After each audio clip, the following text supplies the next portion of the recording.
Behind the walls of Europe's royal palaces are collections assembled across centuries, paintings by old masters, precious objects exchanged between dynasties, portraits created to project power, marriages preserved in miniature, and private possessions that survived the people who once owned them. Kings and queens collected art for many reasons. Some wanted to demonstrate wealth and sophistication. Others used it to strengthen their political image, preserve their family history, or compete with rival courts. But not every acquisition was strategic. Some monarchs were driven by genuine curiosity. Others became artists themselves, producing paintings and designs far removed from the official duties of the throne. Over time, these private interests grew into enormous collections. Palaces became galleries. Family gifts became historical treasures. Objects created for intimate rooms eventually entered museums and public exhibitions. Yet the history of royal collecting is also a history of instability. Revolutions forced collections into exile. Financial crises led royal families to sell works gathered by their ancestors. In some countries, collections remained in the hands of the dynasty. In others, they passed to the state. Thrones can be abolished. Dynasties can lose their countries. But art has a way of surviving its owners.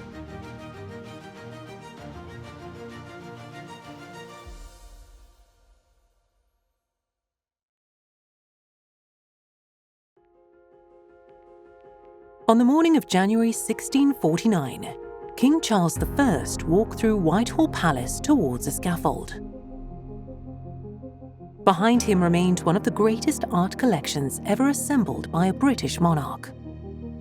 Charles had spent much of his reign purchasing paintings, commissioning portraits, and competing with the most sophisticated courts of Europe. His palaces contained works by Titian, Raphael, Holbein, Van Dyck, and other masters. Within hours, the collector was dead, and before long his collection was being dismantled. Parliament ordered the king's possessions to be valued and sold. Approximately 1,500 paintings, 500 sculptures, and countless tapestries, jewels, books, and decorative objects were dispersed across Britain and Europe. Some were bought by foreign monarchs and aristocrats. Others disappeared into private collections. The sale was intended to erase the material world of the monarchy. Instead, it became the first great tragedy in the history of Britain's royal collection. The monarchy returned in 1660, and Charles II attempted to recover what had belonged to his father. He succeeded only in part. The collection associated today with the House of Windsor was therefore not created by one dynasty or one generation.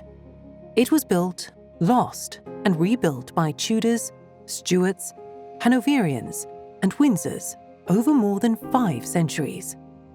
Today, it contains more than 1 million objects distributed across royal residences, galleries, libraries, and secure storerooms. But it is not the king's private property. The sovereign holds the royal collection in trust for his successors and for the nation. He may live among its treasures, but he cannot simply sell them as personal possessions. Charles I was not only interested in collecting great artists, he understood how art could manufacture royal authority. Few paintings demonstrate this more clearly than Anthony Van Dyck's enormous equestrian portrait, Charles I with M. de Saint-Ouen. The king enters beneath the triumphal arch on a powerful white horse. His riding master looks up from below, making Charles appear even more elevated. The image is elegant, controlled, and deliberately theatrical. In 17th century court culture, controlling a great horse symbolized a man's ability to control his own passions and command those beneath him. Charles appears to guide the animal almost without effort. The message was simple: the king was naturally born to rule. Reality would prove far less obedient. 16 years after the portrait was painted, Charles was defeated by his own subjects and executed outside Whitehall. The man presented as the perfect master of the horse had been unable to control his kingdom. Another portrait by Van Dyck reveals an even stranger use of royal art. Charles I, in 3 positions, shows the king's head from the front, in profile, and from a 3/4 angle. It resembles a 17th century identification photograph, but the painting was created for one of Europe's greatest sculptors. Charles wanted the Italian master, Gian Lorenzo Bernini, to create his portrait in marble. The sculptor remained in Rome, while the king remained in England. Van Dyck therefore painted the 3 views and sent them to Italy, allowing Bernini to reconstruct the king's face from a distance. The commission carried political as well as artistic importance. The bust was arranged as a papal gift at a time when Rome still hoped Charles might move England closer to the Catholic Church. When the completed bust arrived in 1637, the royal court praised its remarkable likeness. Charles rewarded Bernini with a diamond ring, valued at £800, a vast sum at the time. But the sculpture was later destroyed in the fire that consumed Whitehall Palace in 1698. The marble king disappeared. The painted instructions survived. After the restoration, Charles II began rebuilding the artistic world his father had lost. One acquisition would become almost impossible to repeat. Around the 1670s, an album containing hundreds of drawings by Leonardo da Vinci entered the royal collection. Today, Windsor holds approximately 550 drawings by Leonardo, the most important single group in existence. These are not simply preparatory sketches for famous paintings. They reveal Leonardo investigating almost everything around him. Muscles, bones, the movement of water, the growth of plants, the design of weapons, and the possibility of flight. Together, they prove something more intimate than a finished masterpiece. They allow us to watch Leonardo think. The drawings survived through an extraordinary chain of ownership. Leonardo left his papers to his pupil, Francesco Melzi. They later passed to the sculptor Pompeo Leoni, who arranged many of them inside large albums. One volume reached England and belonged to the Earl of Arundel before appearing in the royal collection by 1680, possibly as a gift to Charles II. Because prolonged exposure to light can damage the paper, the drawings cannot remain permanently on display. Most spend their lives protected inside boxes at Windsor Castle, emerging only for exhibitions and research. Windsor also preserves finished drawings by Michelangelo that were never intended as ordinary workshop studies. He created them as personal gifts for the young Roman nobleman Tommaso de' Cavalieri, with whom he formed an intense emotional attachment. Using stories from classical mythology, Michelangelo explored desire, punishment, ambition, and the dangers of losing control. The drawings later passed into the Farnese collection. Then their history disappears for almost 2 centuries. By around 1800, they were in British royal hands.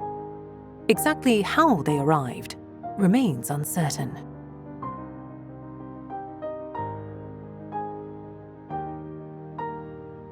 In 1762, King George III purchased the collection of Joseph Smith, the British consul in Venice. It was one of the most successful acquisitions in the history of royal collecting. The purchase included approximately 50 paintings and 150 drawings by Canaletto, as well as the only complete surviving set of his etchings. With a single transaction, the king acquired an extraordinary visual record of 18th century Venice. Hidden among Smith's paintings was an even rarer work.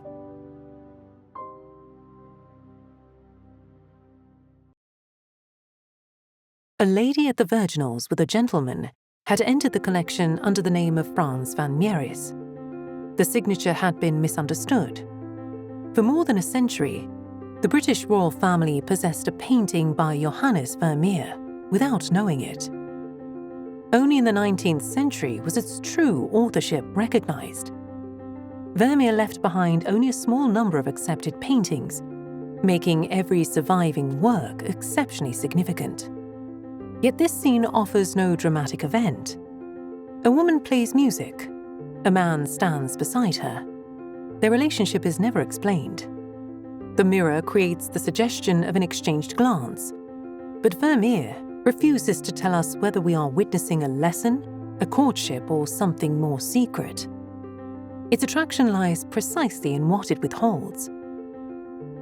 Assigning it a precise monetary value would be misleading. It has not been offered for sale, and the Royal Collection cannot be treated like an ordinary private portfolio. Its value comes partly from scarcity, but also from the fact that it has remained connected to the British monarchy since the 18th century.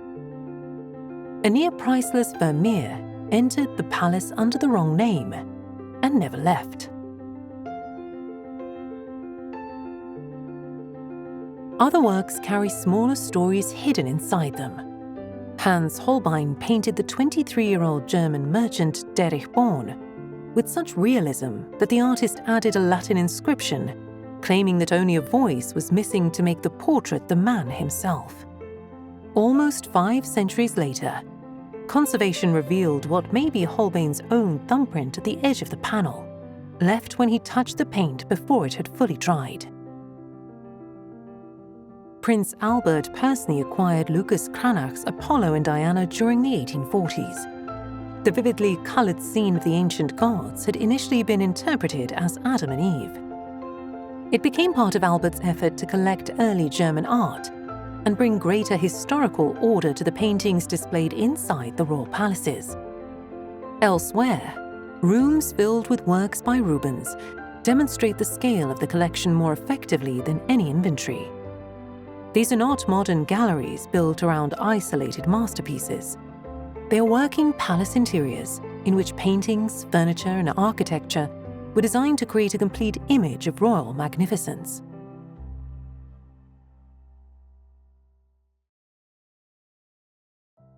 The Royal Collection is not composed only of paintings and drawings. Its holdings of Fabergé are among the largest and most important in the world. Almost 600 pieces include gemstone flowers, photograph frames, cigarette cases, jewelry, and the largest collection of Fabergé animal carvings in existence. Many entered the collection not through formal purchases, but as personal gifts exchanged between the British, Danish, and Russian royal families. Queen Alexandra was the sister of Tsarina Marie Feodorovna, wife of Alexander III. The two women exchanged Fabergé objects for birthdays, Christmas, and family anniversaries. Their children continued the relationship. King George V and Tsar Nicholas II were first cousins and were famously similar in appearance. George affectionately called him Nicky and later wrote that he had been devoted to him. To the British royal family, Fabergé was not simply a fashionable Russian brand. It belonged to the language of family life. King Edward VII even commissioned Fabergé to create miniature portraits of animals from the Sandringham estate. Dogs, horses, birds, and farm animals were recreated in stone with individual markings and expressions. The result was a royal menagerie small enough to fit inside a display cabinet. At the center of the British Fabergé collection are 3 imperial Easter eggs originally created for the Russian imperial family. The basket of flowers egg was presented by Nicholas II to Empress Alexandra in 1901.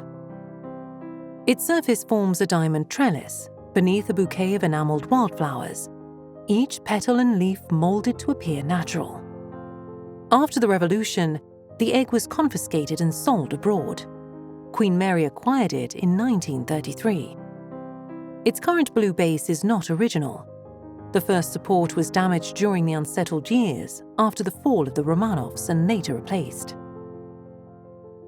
The colonnade egg clock was created in 1910 as a miniature temple of love. 2 doves represented Nicholas and Alexandra.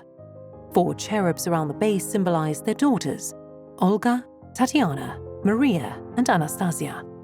At the summit, a cupid represented their long-awaited son and heir, Alexei. The cupid originally held a pointer that indicated the time as the numbered dial rotated beneath him. The object was designed to celebrate dynastic continuity. 8 years later, the parents and all 5 children were dead. Queen Mary acquired the egg in 1931 and gave it to George V.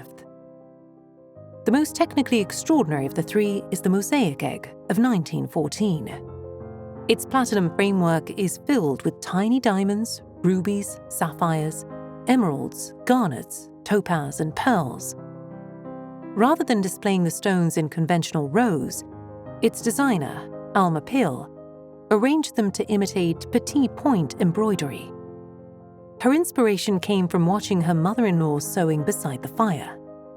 The stones were individually cut to fit inside the platinum mesh, creating the illusion that the egg had been stitched rather than constructed by jewelers. Inside is the original surprise, a medallion bearing miniature portraits of Nicholas and Alexandra's 5 children. The egg was confiscated after the revolution and sold by the Soviet authorities. In 1933, George V purchased it in London for only £250, apparently as a birthday present for Queen Mary.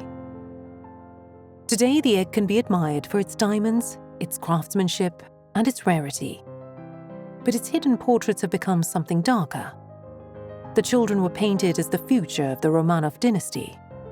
By the time the egg entered the British collection, there was no dynasty left for them to inherit. One of the collection's strangest Fabergé discoveries was not recognized for decades. In 1935, George V and Queen Mary purchased a miniature elephant made from ivory, gold, enamel, and diamonds. It remained inside a cabinet at Buckingham Palace, catalogued as an independent object. But experts eventually connected it to a description preserved in Russian records. The miniature was the long-lost mechanical surprise from the diamond trellis egg, created for Empress Mary Feodorovna in 1892. Hidden Fabergé marks were found beneath the small castle mounted on the animal's back, confirming its identity. When its mechanism is wound, the elephant still moves. The outer egg is now in a private American collection. Its surprise remains with the British monarchy. After more than a century, the 2 halves of the imperial gift are still separated by an ocean. Britain's monarchs did not only acquire art, some produced it.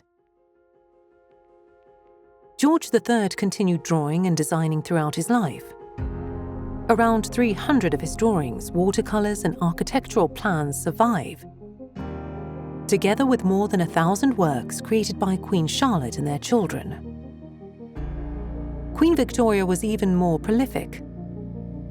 The Royal Collection holds more than 4,000 of her drawings, watercolors, etchings, and lithographs spanning more than 60 years. For the royal family, art could be education, private entertainment, and a way of recording experiences before personal photography became common. That tradition continues with King Charles III. He has painted watercolors for most of his adult life, often working during holidays or moments of privacy on official tours. His subjects are usually landscapes, royal residences, and places carrying personal memories. He has described painting as a way of observing more carefully, of noticing light, atmosphere, and details that a camera may pass over. His work has been exhibited publicly, while income from authorized reproductions has been directed to charitable purposes. The paintings are unlikely to change the history of British art, but they reveal the same private impulse that shaped the collection for generations. The desire not only to possess an image, but to create one. The Royal Collection survived the execution of its greatest early collector. It survived civil war, palace fires, political revolution, and the disappearance of closely related dynasties.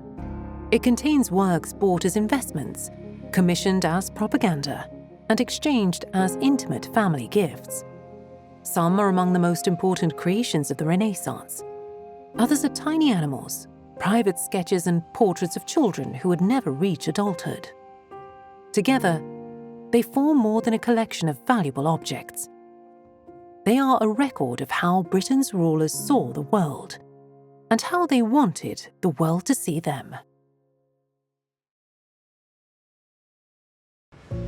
Unlike Britain's royal collection, the works assembled by the princes of Liechtenstein remain a private dynastic inheritance. They can be bought, inherited, and when circumstances demand it, sold. The collection contains paintings, sculpture, furniture, tapestries, porcelain, weapons, and decorative objects gathered by successive generations of one ruling family. It is also older than the country the family now governs.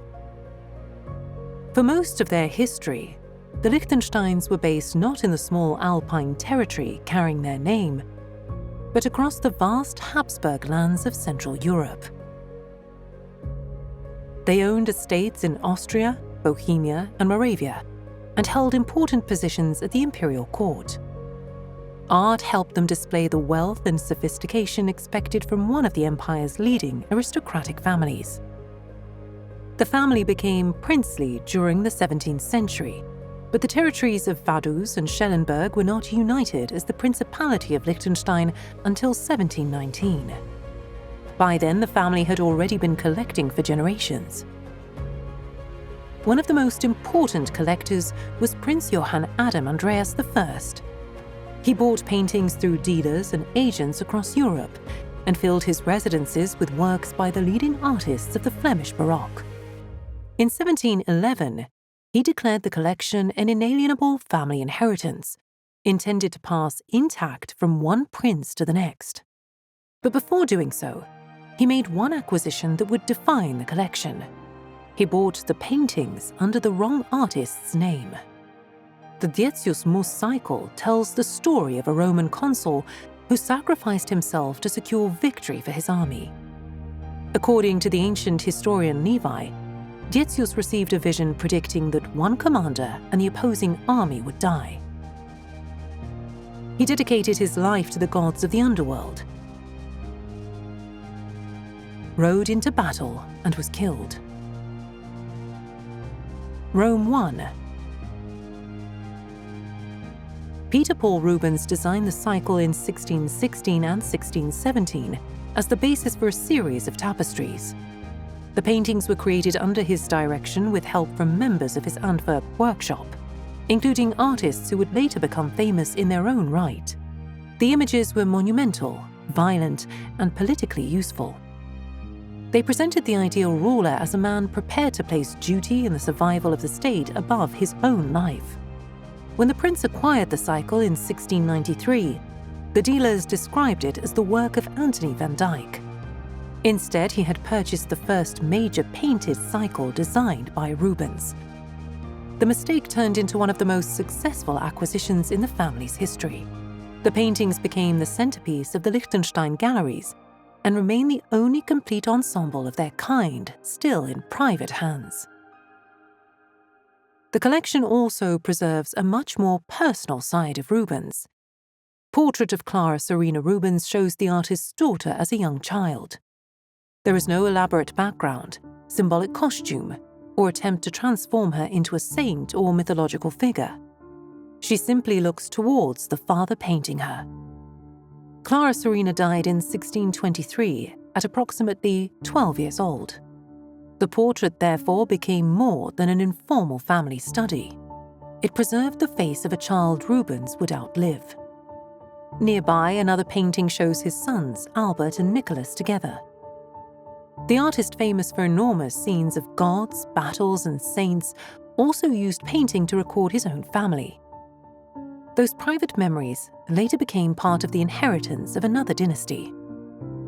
Other paintings reveal different sides of court culture. Rubens's Venus in front of the mirror turned the viewer into an unseen observer. while Van Dyck transformed young aristocrats into effortless images of status and elegance. The collection was never intended to resemble a modern museum.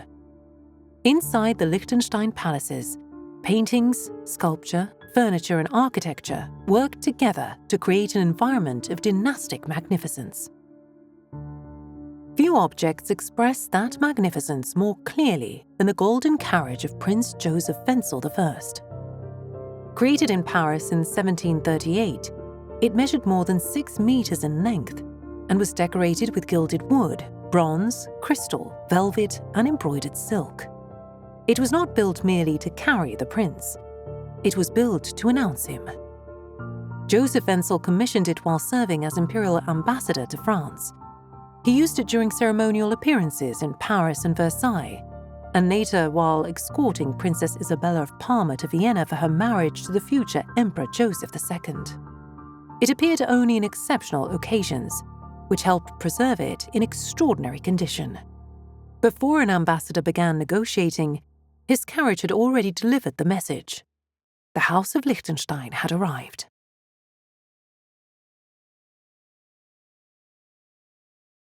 The family's art had survived the collapse of the Habsburg Empire after the First World War. The next crisis placed the collection itself in danger. After Nazi Germany annexed Austria in 1938, the Liechtenstein Gallery in Vienna closed. That same year, Prince Franz Joseph II moved the family's permanent residence to Vaduz. As the Second World War spread, paintings and sculptures were removed from the palaces and taken to safer locations. Some works were hidden in salt mines to protect them from bombing. The enormous Mus canvases were separated and evacuated. During the final weeks of the war, the family organized the transfer of its treasures from Austria into neutral Liechtenstein. The collection survived, but the economic world that had supported it did not. After 1945, the family lost much of its land in Czechoslovakia through confiscation. Its title and sovereign country remained, but a large part of its former wealth had disappeared. To rebuild its finances, the family began selling works protected for generations as dynastic inheritance. The greatest sacrifice was a painting by Leonardo da Vinci. Leonardo painted Ginevra de Benci in Florence during the 1470s. The young woman appears before a juniper bush, a reference to her name, while a distant landscape fades behind her. The Liechtenstein family had owned the portrait for more than 2.5 centuries. In 1967, Prince Franz Joseph II sold it to the National Gallery of Art in Washington for a reported $5 million. At the time, it was the largest publicly recorded price paid for a painting. The sale gave the United States the only painting by Leonardo da Vinci in the Americas. For Liechtenstein, it provided money needed to stabilize the family's finances after the losses of the war. Transporting the fragile wooden panel required an unusual plan. The painting was placed inside a waterproof and insulated suitcase fitted with instruments to monitor temperature and humidity. A first-class airline seat was booked for it under the name Mrs. Modestini. The Leonardo traveled from Zurich to New York beside its conservator before being transferred to Washington under heavy security. A masterpiece that had spent centuries inside princely palaces crossed the Atlantic disguised as a passenger's luggage. The sale demonstrated both the strength and the vulnerability of private ownership. Unlike the British sovereign, the Prince of Liechtenstein could sell a masterpiece to protect his family's finances. The collection offered freedom, but it also carried responsibility. From the 1970s onward, the family rebuilt its businesses and returned to the international art market as a buyer. Under Hans Adam II, more than 1,000 objects were added to the collection.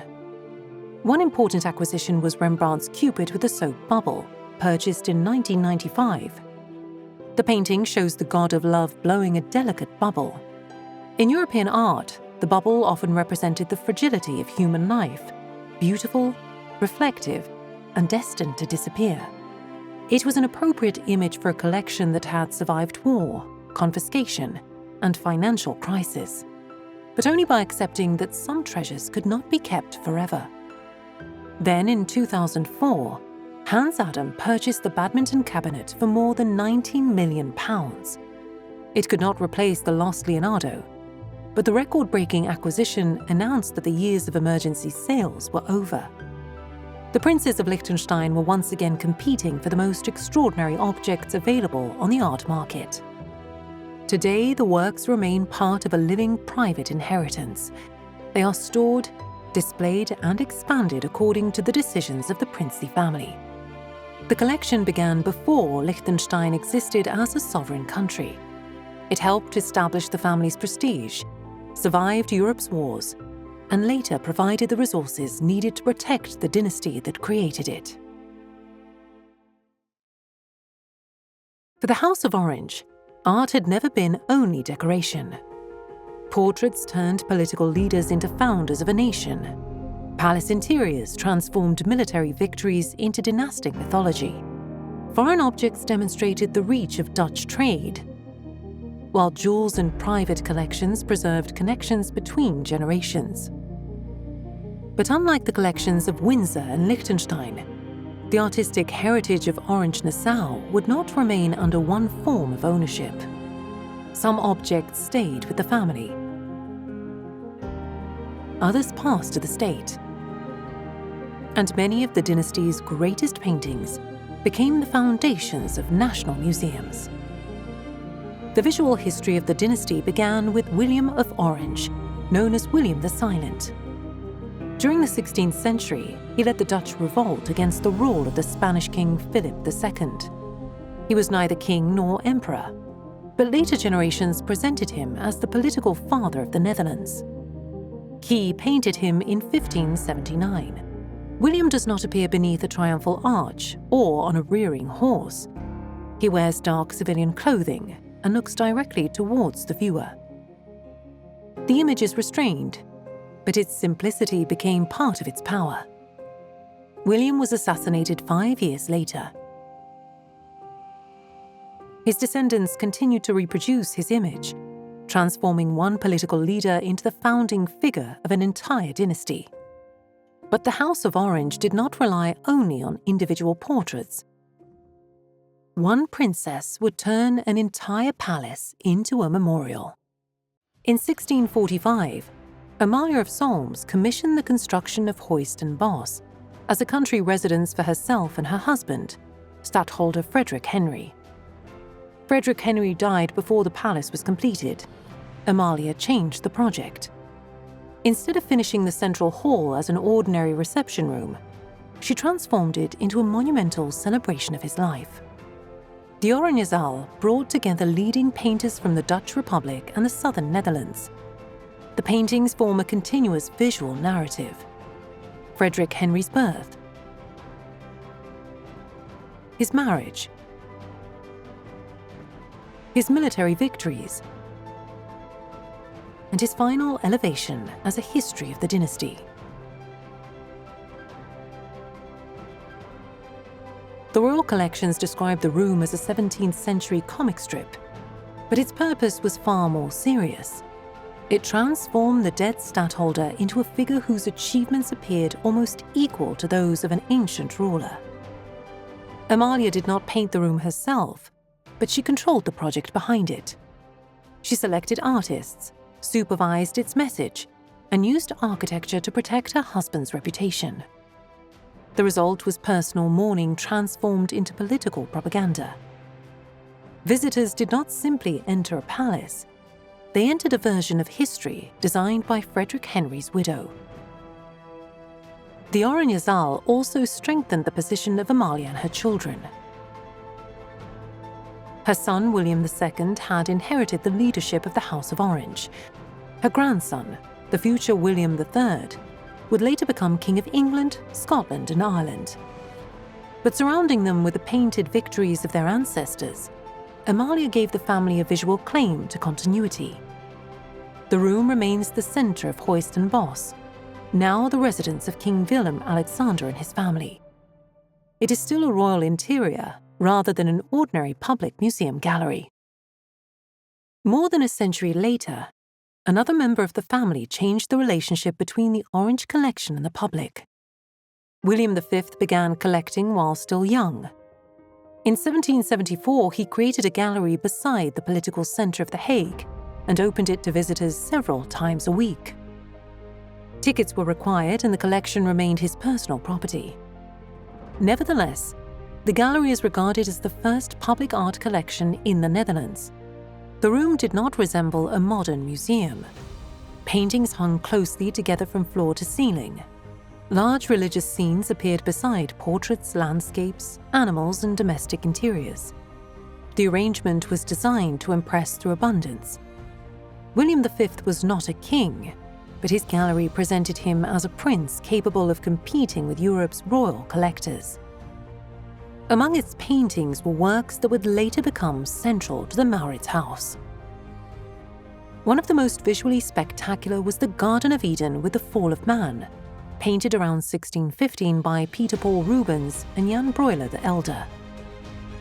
The two artists were already celebrated for very different skills. Rubens specialized in powerful human figures, while Bruegel was admired for landscapes, plants, and animals painted with extraordinary precision. By working together, they created a painting designed to display the best of both. Bruegel filled the landscape with creatures from across the known world. The animals appear calm, as though the entire natural order remains in perfect balance. Near the center, almost hidden among the abundance, Eve passes the forbidden fruit to Adam. The decisive moment in the biblical story is not presented with thunder or violence. Humanity falls quietly, while paradise continues around it. Rubens created the human drama. Bruegel created the world that humanity was about to lose. Their collaboration turned a familiar religious story into both a masterpiece and a demonstration of artistic competition. Another masterpiece entered the Orange collection through William IV. Rembrandt painted Simeon's Song of Praise in 1631. The elderly Simeon had been promised that he would live long enough to see the Messiah. Inside a vast and shadowed temple, he holds the infant Christ and realizes that the promise has been fulfilled. The figures occupy only a small area of the composition. The surrounding architecture makes them appear almost insignificant. But light draws the viewer towards the old man's face, and the moment in which he accepts that his life can now end. William IV acquired the painting in 1733.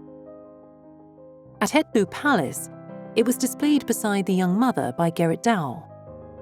To make the two works match, the upper corners of Rembrandt's original wooden panel were sawn away and replaced with a rounded section. The masterpiece was physically altered for the symmetry of a palace room. Only in 1989 was it returned to something close to its original rectangular format. The story reveals the contradictions of royal collecting. A palace could protect a painting for centuries. It could also cut it apart when the interior decorator required a matching pair. In 1795, French revolutionary forces entered the Dutch Republic with the support of Dutch opponents of the old regime. William V fled into exile. His gallery represented both enormous cultural value and the defeated political authority of the House of Orange. The French removed the paintings and displayed many of them at the Louvre. For the revolutionary government, the seizure carried a clear message. Europe's masterpieces no longer belonged inside the palaces of princes. They would be collected in Paris for the public of revolutionary France. The argument sounded universal. The method was military conquest. For 20 years, the paintings remained in France while the original galleries stood empty. Then, Napoleon fell. After the defeat of Napoleon, much of William V's collection returned to the Netherlands, but it came back to a different country. The Dutch Republic no longer existed. William V had died in exile, and his son had become King William I of the new Kingdom of the Netherlands. In 1816, William I donated his father's recovered collection to the Dutch state. The paintings briefly returned to the old gallery before moving to Maurits house in 1822. What had begun as a personal demonstration of princely taste became national heritage. William V had opened his private collection to visitors. His son went further and surrendered its ownership. Many of the greatest paintings associated with the House of Orange no longer belong to the royal family. They belong to the Netherlands. The paintings that entered public museums are only one part of the Orange-Nassau story. The royal collection still preserve furniture, gifts, archives, photographs, jewels and personal objects accumulated by the family. Among the most important are a pair of Japanese lacquer cabinets dating from around 1670. They are considered among the finest surviving 17th century Japanese lacquer objects in the Netherlands. Their black surfaces are covered with gold, silver and mother of pearl. The two cabinets were designed as a pair, with parts of their decoration reversed like mirror images. Their surfaces combine Japanese landscapes with imagery connected to trade and the restricted Dutch presence in Japan. At the time, the Dutch eased access to the country, operating from the small artificial island of the Jima. Once inside European palaces, they were admired as symbols of rarity and distance. Their Japanese creators may never have seen the rooms in which the cabinets would eventually stand. Yet the objects became part of the visual identity of the House of Orange and remain inside Huis de Bos centuries later. They are evidence that a royal collection could extend far beyond European painting. It could also turn global commerce into domestic luxury. Not every royal collector was interested in monumental paintings or foreign luxury. Queen Sophie, the first wife of King William III, collected on a much more intimate scale. She was intellectually curious, widely read and maintained correspondence with members of European royal families, politicians, writers and cultural figures. She gathered manuscripts and portrait miniatures, later joined in this interest by her son, Prince Alexander. Before photography, portrait miniatures allowed people to keep the face of a relative, friend or admired public figure close to them. They could be placed on a desk, carried during travel, or worn as jewelry. The royal collections preserve hundreds of these small images, many no larger than a hand. Sophie catalogued portraits of European rulers, princes and princesses, including figures from Britain, Brunswick and Württemberg. Some were family. Others represented the political and intellectual world she wanted to preserve around her. Her manuscript collection extended that idea beyond appearance. It included historical documents connected to religious reform, political thought, and the European Enlightenment. Sophie was not simply collecting attractive objects. She was collecting traces of people whose lives and ideas interested her. Inside an often unhappy royal marriage, books, letters and miniatures created a private world that belonged more fully to her. Other parts of the Orange inheritance remain visible because they continue to be used. In 1888, King William III commissioned the Parisian house Melerio Ditzmiller to create an extensive set of ruby and diamond jewelry for Queen Emma. The parure included a tiara, necklace, bracelets, brooches, earrings, and a decorated fan. The surviving fan in the royal collections confirms that it formed part of the ruby and diamond set ordered that year. Unlike a painting transferred to a museum, a royal jewel gains meaning by moving between generations. The Melerio tiara has been worn by successive Dutch queens and princesses. Each appearance connects a modern ceremony to a commission made more than a century ago. In 2025, Princess Katharina Amalia wore the tiara during a state banquet, placing the future queen inside the same visual lineage as Emma, Wilhelmina, Juliana, Beatrix, and Maxima. The old paintings of Orange princes created continuity by placing generations together on one canvas. The tiara performs the same function in real life.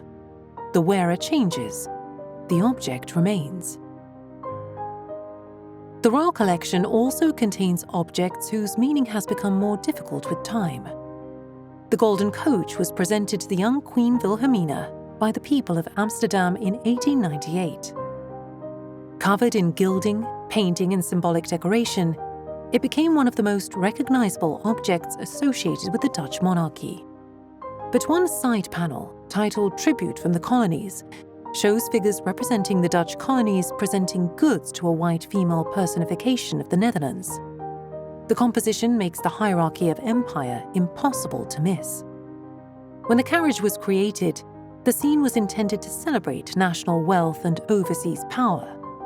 Today, it is read through the history of conquest, forced labor, and slavery. The carriage has therefore become more than a ceremonial vehicle. It is evidence of how the same royal object can communicate pride to one generation and injustice to another. After a restoration lasting more than 5 years, it was displayed in the Amsterdam Museum as part of an exhibition examining both its craftsmanship and the debates surrounding it. In 2022, the foundation responsible for the private historical collections of the House of Orange-Nassau commissioned an independent investigation into more than 1,000 objects connected to colonial territories. Most had entered the collection as gifts from local rulers, officials, soldiers, private individuals, and colonial organizations. The research found no direct evidence of coercion for the majority, but serious questions remained around a smaller group connected to warfare and military seizure. One weapon had belonged to Raden Inten, an Indonesian ruler killed by Dutch forces in 1856. After his death, the firearm was presented to King William III. Another object, a shield from Aceh, was probably taken during a Dutch military expedition before also entering royal hands. These were formally recorded as gifts, but the circumstances make the word difficult to accept without examination. The Royal Foundation accepted the recommendations of the investigation and committed itself to greater transparency and consultation with representatives from the object's countries of origin. The collection is privately owned rather than part of the Dutch national collection, but its historical connection to colonial authority gives it a public responsibility. The contrast is revealing. Some foreign objects reached the Dutch court through trade and diplomacy. Others entered through relationships shaped by military domination. From a palace gallery, both may appear as beautiful evidence of a global past. Their histories are not necessarily the same. The artistic inheritance of Orange-Nassau no longer exists as one collection under one owner. The masterpieces of William V form part of Dutch national museums. The Orange exile remains inside a royal residence. The family's jewels continue to appear at ceremonies. Its archives, miniatures, and diplomatic gifts are preserved through private foundations, while objects connected to colonial rule are being re-examined.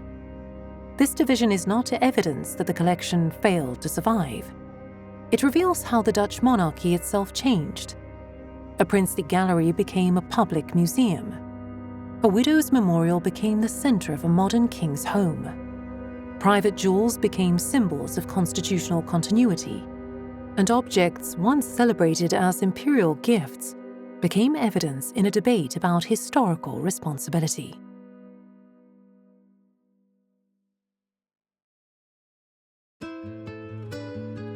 The collection's history begins long before the palaces of Madrid. Between 1496 and 1504, the Flemish painter Juan de Flanders created a series of small devotional panels for Isabella I of Castile. Together they formed a painted account of the life and passion of Christ. The original polyptych contained 47 scenes. Unlike a large altarpiece fixed inside a church, the panels could be separated and transported as the royal court moved between residences and military campaigns. For Isabella, faith was inseparable from political authority. She and Ferdinand of Aragon completed the conquest of Granada, strengthened religious uniformity within their kingdoms, and supported the voyage that connected Castile permanently to the Americas. In some scenes, the painter inserted figures resembling Isabella and Ferdinand among the biblical witnesses. The monarchs were no longer simply observing sacred history. they had been painted into it. When Isabella died in 1504, the panels were reportedly found near her bed. The polyptych was later dispersed. Only 27 panels are known to survive, 15 of them within Patrimonio Nazionale. An object created for one queen became one of the earliest foundations of Spain's royal collections. The collection also preserves a steel helmet traditionally associated with Ferdinand the Catholic. Its attribution cannot be considered certain, but its construction belongs to the military culture of the late 15th century, when armor protected the body while displaying rank and wealth. Under Ferdinand's grandson, Charles V, armor became an international art form. Charles ruled Spain, territories across Europe, and an expanding American empire. As Holy Roman Emperor, his appearance had to match the scale of his authority.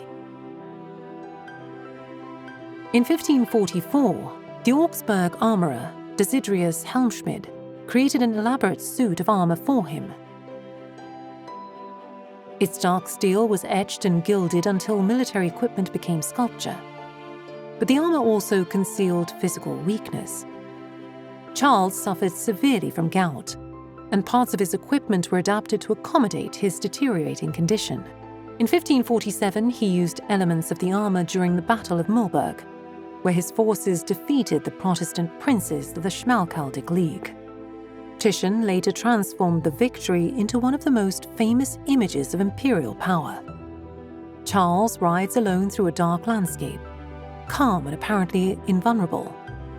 The armor shows the physical reality, heavy steel built around a body in pain. The portrait shows the version intended for history. Spanish monarchs did not merely purchase finished art, they brought artists into the service of the court. Charles V and Philip II became major patrons of Titian. Philip II also collected works by Hieronymus Bosch, helping create the extraordinary group now preserved in the Prado. Under Philip IV, the relationship between painter and king became even closer. Diego Velázquez entered royal service in 1623. He painted the king and his family, supervised palace decorations, and travelled to Italy to acquire works for the crown. He was both an artist and a court official. The king controlled his career. Velázquez controlled how the king would be remembered. In 1656, Velázquez created the most famous painting associated with the Spanish court. The scene takes place inside his studio in the Royal Alcazar of Madrid. At its center stands the young Infanta Margarita, surrounded by her ladies-in-waiting, court attendants, a chaperone, a guard, and a large dog resting on the floor. Velázquez also included himself. He stands at the left before an enormous canvas, brush and palette in hand. The king and queen are present, but they do not occupy the center of the painting. Philip IV and Marianne of Austria appear only as small reflections inside a mirror at the back of the room. Exactly what is happening remains uncertain. The monarchs may be posing for the unseen canvas. They may have just entered the room, or they may be standing outside the painting in the same position occupied by the viewer. Velázquez gives no final answer. Instead, he makes anyone looking at the work part of the royal scene. By painting himself at work beside the royal family, Velázquez also made a statement about his own position. He was no longer presented as an invisible craftsman serving behind palace walls. He stood inside the image of the monarchy itself. The painting was originally known as the Family of Philip IV. It did not receive the title Las Meninas, a reference to the ladies attending the Infanta, until the 19th century. The work survived the fire that destroyed the Alcazar in 1734 and eventually entered the Museo del Prado. Today, the most famous image of the Spanish royal family no longer hangs inside a royal palace. It belongs to the National Museum created from the collection of their descendants. During the 1630s, Velázquez worked on enormous equestrian portraits for the Buen Retiro Palace. The rulers appeared calm above powerful horses.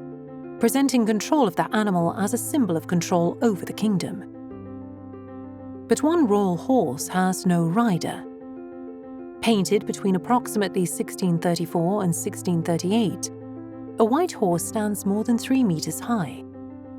The animal turns sharply against a dark landscape, ready to carry a king, queen, or powerful courtier.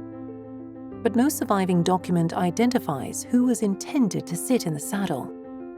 The painting may have been kept as a model or prepared for a portrait that was never completed. At some later point, another artist added the figure of St. James above the horse. During restoration in 1957, the later editions were removed, although the process left the background heavily worn. The rider disappeared for a second time.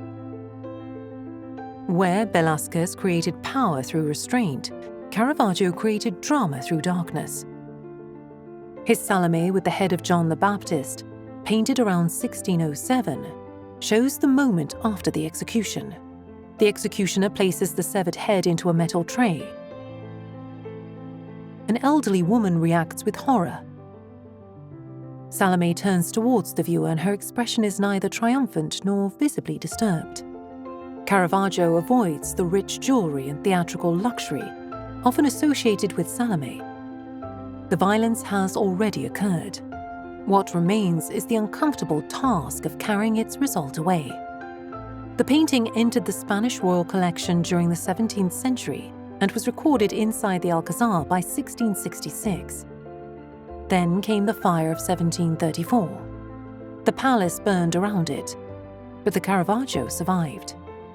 It was transferred to another royal residence and marked as an object rescued from the destroyed Alcazar. The painting outlived its violent creator, the dynasty that acquired it, and the palace in which it once hung. Spain's court also preserved the work of an artist who entered a profession dominated almost entirely by men. Luisa Roldan, known as La Roldana, was trained in her father's sculptural workshop in Seville.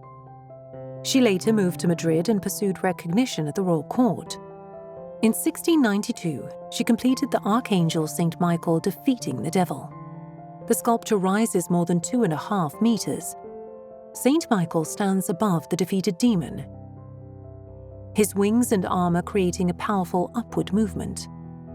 The Archangel's face is unexpectedly delicate, and some observers have compared its features with those of Roldan herself. The work helped establish her position at court. The same year, Charles II appointed her sculptor to the royal chamber, making her the first woman to receive that professional recognition within the Spanish monarchy. The sculpture depicts victory over evil.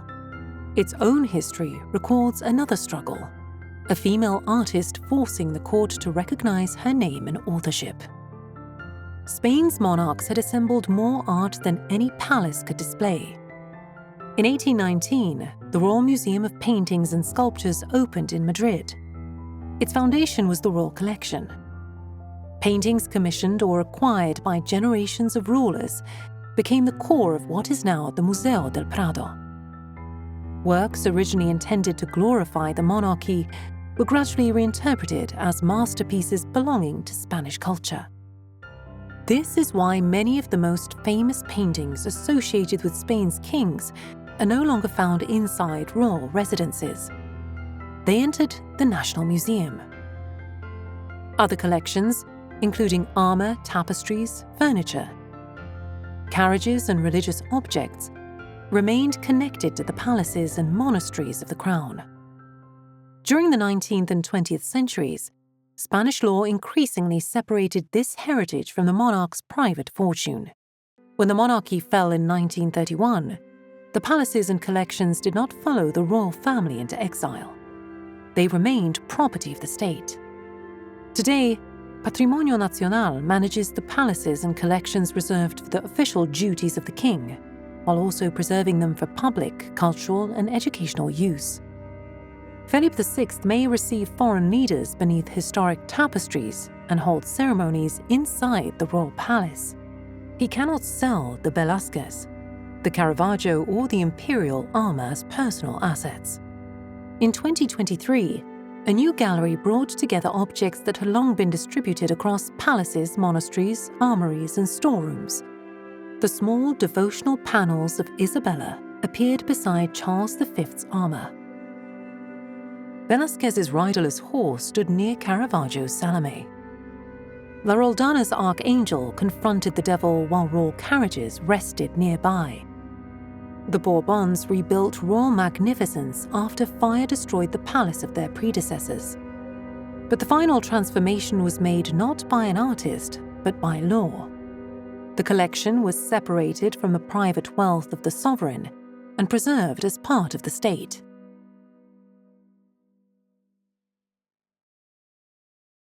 Across 4 European royal houses, art followed 4 very different paths.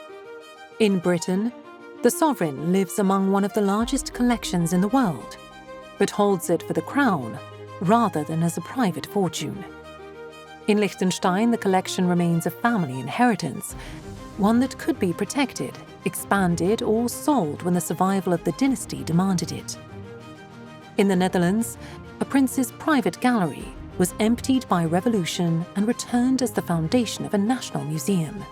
And in Spain, centuries of royal patronage became state property, still connected to the monarchy, but no longer owned by the family that assembled it. These differences may appear legal, but they reveal something larger about the history of monarchy itself. Kings and princes collected art to demonstrate permanence. They filled palaces with portraits, sacred images, precious objects, and symbols of dynastic continuity. They were hidden during wars, carried into exile, sold to rescue family fortunes, returned after conquest, and transferred from palaces into museums. The objects also preserve more than raw grandeur. They contain private affection, political ambition, religious conviction, and the memory of families that believed their position would last forever. Today, the public often stands where only courtiers and invited guests once stood. The question is no longer simply who painted an object or how much it might be worth. It is also who owns it, how it arrived, and what responsibility comes with preserving it. Royal families collected masterpieces to control how history would see them. In the end, those masterpieces became part of history's judgment. Kings and queens collected these masterpieces to preserve their power beyond their own lifetimes. Centuries later, the thrones have changed, the palaces have opened, and the collections now tell stories their owners never intended. Did the art survive the monarchy? Or is the monarchy still alive inside the art?